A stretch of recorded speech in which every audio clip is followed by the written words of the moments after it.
but I ended up going more for Age of Sigmar because effectively what had happened is, in case you didn't know, we celebrated here in America the 200th store in America very recently, and with that came sort of a just a celebration day. And basically, if you were able to spend enough, you were able to get a cool dice tray, which I'll grab.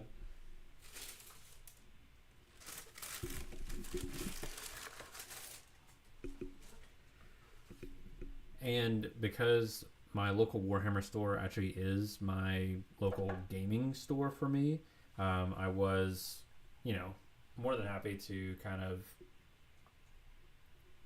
spend what I needed to in order to get this.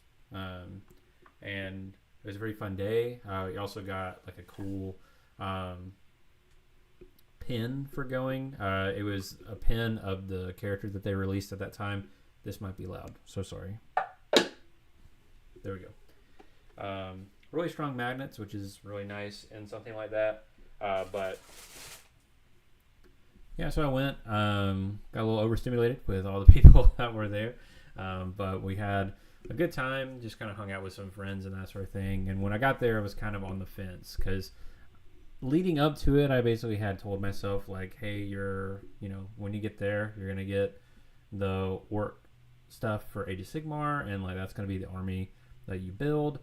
But then I kind of got there and I started to be like, oh, well, like, do I really want to start a new game? Do I really want to like invest in that, in a new army and that sort of thing? Kind of started to get in my head a little bit, like, oh, maybe I could just get some stuff for my current armies and all that jazz. But ended up just kind of talking with some of the guys there, and they were like, hey, Age of Sigmar, it's honestly kind of like 40k light, so there's a lot of rules that are a little bit simpler, and it's not as taxing as 40k can be. So if you're really thinking about it, like, you should definitely do it, and Spearhead's a good way to start. So I was like, all right, cool. I really like the Spearhead box.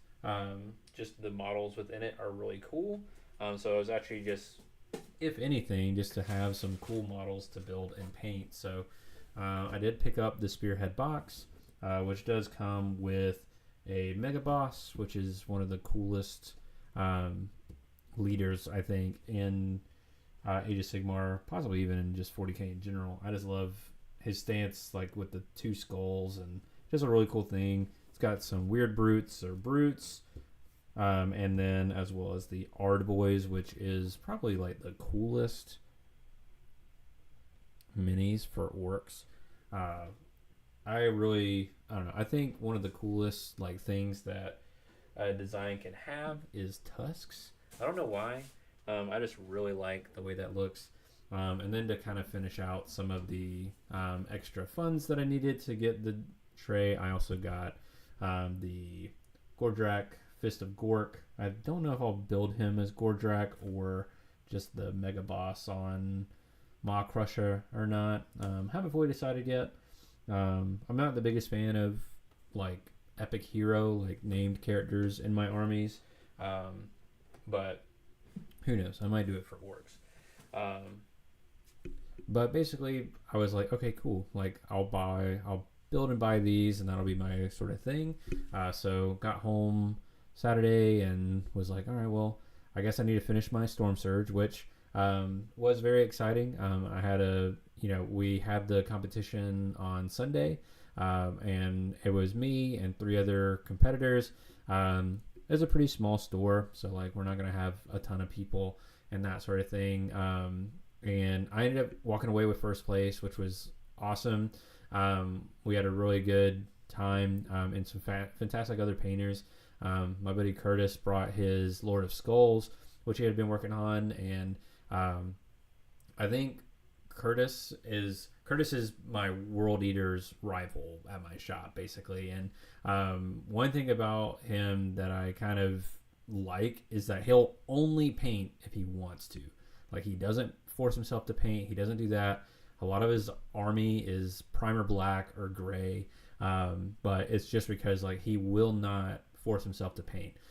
So when he does paint, it's one of those things where if you're doing something that you want to be doing, you're like more willing to learn something new, if that makes sense. Whereas like for myself, a lot of my Tau especially are painted out of necessity. Because for me, I just really don't like playing with gray plastic or even prime minis. I want my models to look cool. Like that's just me, and I just know that if I let myself play with unpainted miniatures, I may just never paint an army again. And for me, part of the hobby, part of the sort of therapeutic aspect of it is the painting side and sort of the crafting and that sort of thing. And with this army, this is sort of my first army where sort of my challenge question mark was, can I make an army feel cohesive if each unit is like its own kind of randomly selected color palette? So I've already started. So I've already assembled all of the Ardboys. Let me grab the champion.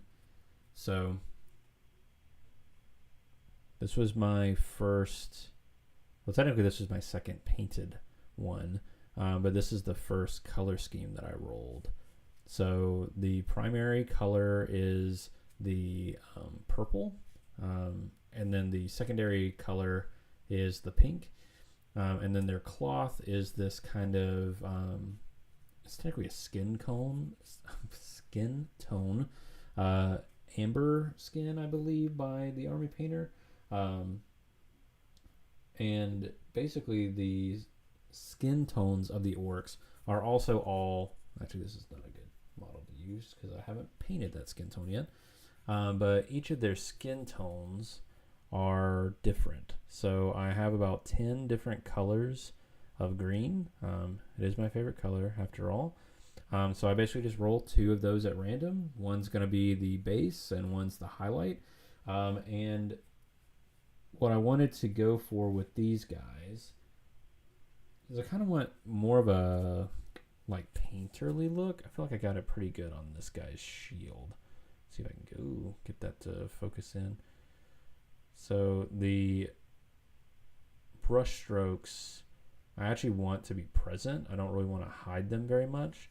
And it's been kind of nice to sort of paint in this a little bit looser style. The base coat, I usually try to put on pretty smoothly. I actually am priming all these guys in purple instead, just to give like a little bit of a, I don't know, a different kind of feel, because it's a little bit looser painted. I'm actually not kind of going as heavy with my base coat, so I sort of wanted a chromatic color to pull through, and decided on purple because, well, one, I think that it's actually a pretty effective primer color. It's dark enough that it still feels like shadows if you miss anything, but it also has that little bit of warmth. So when you're painting like skin tones, like even for green skinned orcs, it still provides that kind of warmth that you would want underneath in order to kind of give that feeling of like life and that sort of thing. But yeah, so the first ones were pink and purple, was just some other kind of random colors. And I am keeping, I believe all the metal will likely be silver, but I think if like gold or bronze makes more sense, I might pick up some other metals as well. I might have a few that have those as detailed metals instead of the silver. But for me, I'm just more of a silver guy. So you can see there on his choppa that he's got and the chainmail kind of on his shoulder there is silver, and kind of going about it that way. And it's been pretty fun. I've only fully painted the 2 that I showed. All the other ones, except one, have their skin tones painted in. I decided to do them in that way. Let's see if he's going to show up. Come on. There we go. And I like that each of, like, the entire unit's going to look pretty similar just because, like, I can kind of pick different parts of the army and the armor to be purple and to be pink. So there will be some level of individuality between them, but for the most part, it's going to be a pink and purple kind of blob of 10 dudes.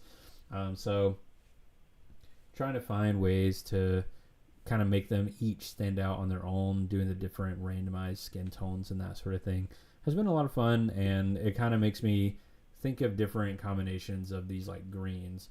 There's like 2 of them that hilariously are like, one's like warm, one's pretty cool, but they're basically like the exact same value, and they happen to be rolled together.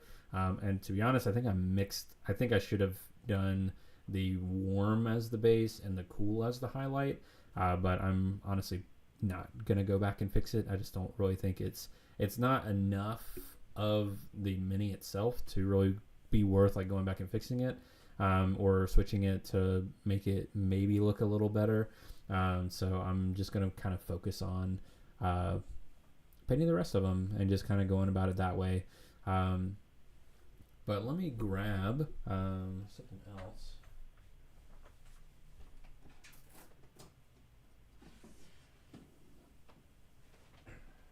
Since I was working on this last week, I figure we can go ahead and take a look at sort of the final product. So my Storm Surge is complete. Let me just make sure the magnets sit right.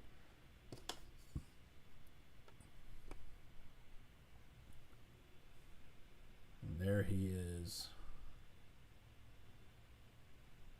I really did have a lot of fun painting this guy. And it was a lot of fun being in the competition this time. A lot of people were pretty impressed. Obviously, they saw a lot of the steps along the way, and I did get some pointers and that sort of thing from the shop.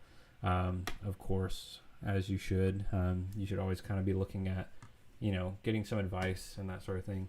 I'm hoping I can maybe get this part on camera, because in the cockpit, are you gonna focus right? Let's see, maybe.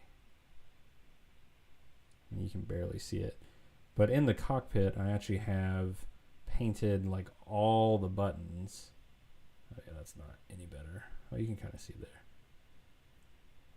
And for me, that's like my favorite part of the whole thing. Just like looking in there and seeing all the colored buttons and everything, while these 2 guys are sitting in an open air cockpit of a giant tank walker that, in this realm of only war, I don't know. And then hilariously, like, even though they shoot the box art, so they shoot the box art actually more at like roughly this angle, so you actually can't see them. But if you look at it like dead on, you can actually see both of their heads like through the little cutouts in their little cockpit areas. And I was just thinking to myself, I was like, so not only is it open air, but also like at a certain elevation, you can just pick them off like it was nothing. I don't know. I mean, obviously, like the Tau, energy shields, all that stuff exists. It's the 41st millennia after all, for this super advanced alien race. But I don't know. I think you probably could have thought a little better. But I just wanted to kind of show my Storm Surge. We painted it a little bit last week, so I kind of wanted you guys to take a look at how it looks and that sort of thing. But after I finish the Ard Boys, I do need to see what the next painting competition is.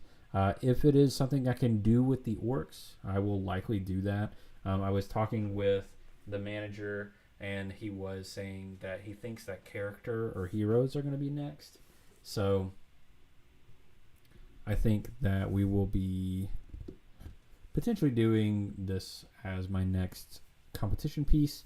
I'm trying to get my head wrapped around some of the list building of Age of Sigmar, because it is quite different from 40k in a few ways, but I'm excited to try and figure that out and get this guy all put together, because I mean, it's just like that dragon design is just so cool. He's just so bulky and like hulking, not your typical kind of dragon you typically would see in sort of a fantasy setting. So I really like that about this model, and I've had my eye on this model for quite some time.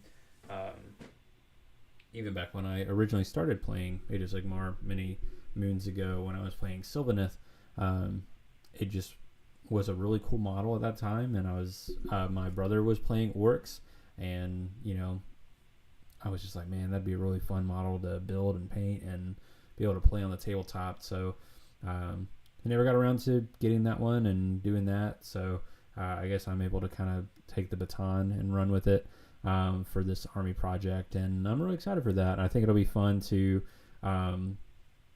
maybe just take a look at what that looks like and be able to paint to my heart's content on that. And I am a person of somewhat organization, and I really love my spreadsheets. So I'm actually working on basically just a loadout here, so that way I can basically input the different units as I build and paint them, and just make sure there's not many, if any, similar lines, at least for these 3 up here, because these 3 are the ones that I actually am rolling for. These are ones that are likely to stay the same. I might, like I said before, the metal may change a little bit, just depending on these colors. If I think gold or bronze, like a typical color, it's not going to be colored metal, just because I do want some cohesion between the two. Leather is always going to be this dry-eyed brown, most likely. I might try and find another like ruddy brown in that line that I think could work for leather, just to have some other thing. Wood will probably always be obsidian, and then bone will probably be this mix for most of the time. I might highlight my kind